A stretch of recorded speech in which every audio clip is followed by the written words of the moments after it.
Remue ménage.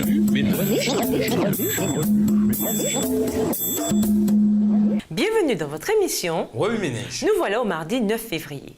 Soyons pauvres en esprit. Lisons Matthieu 5, le verset 3. Matthieu 5, verset 3. Heureux les pauvres en esprit, car le royaume des cieux est à eux. Devant notre détermination à maintenir notre allégeance envers Dieu, la Bible nous recommande de rechercher constamment une relation authentique avec le Christ.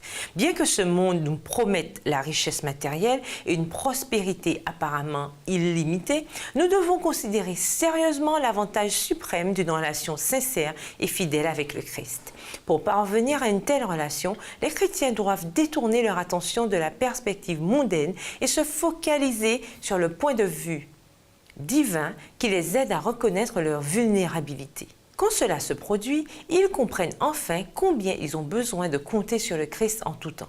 Dans Matthieu 5, Jésus parle du caractère de ceux qui entretiennent une relation authentique avec lui. Les pauvres en esprit sont ceux qui sont plongés dans une extrême pauvreté spirituelle et ressentent un vif besoin des choses que le royaume des cieux a à leur offrir. La société actuelle considère généralement la réussite d'un point de vue mondain exactement comme Jésus l'a souligné dans son sermon. La plupart des gens considérés comme prospères sont ceux qui ont amassé des richesses matérielles et financières en abondance. Certains mesurent leur réussite d'après les postes qu'ils occupent au sein d'organisations variées et de gouvernements.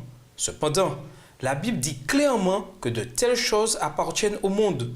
Les véritables chrétiens s'efforcent d'abord et avant tout de remporter la récompense suprême, la vie éternelle avec le Christ. Le sentiment du besoin est la première condition pour entrer dans le royaume de la grâce.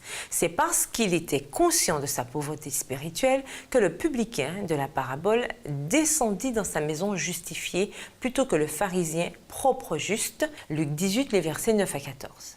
Dans le royaume de Dieu, l'orgueilleux, l'égoïste et le suffisant n'ont pas leur place. Christ invite le pauvre en esprit à échanger sa pauvreté contre les richesses de sa grâce. Dès que nous commencerons à discerner la perspective divine, nous aspirerons à ce que Dieu nous guide en toutes circonstances. Ceux qui s'appuient sur leur propre force croient, à tort, qu'ils peuvent se passer du soutien de Dieu. En tant que chrétiens, notre puissant pilier est le Christ lui-même. À moins de lui abandonner notre vie, nous ne goûterons ni à la libération, ni au repos dans un monde accablé par les conséquences du grand conflit. Remue ménage, quels avantages retirons-nous des richesses matérielles et financières que le monde nous offre? Comment être pauvre en esprit sans être pauvre matériellement et financièrement? Au revoir. Et à demain si Dieu veut. Remue ménage.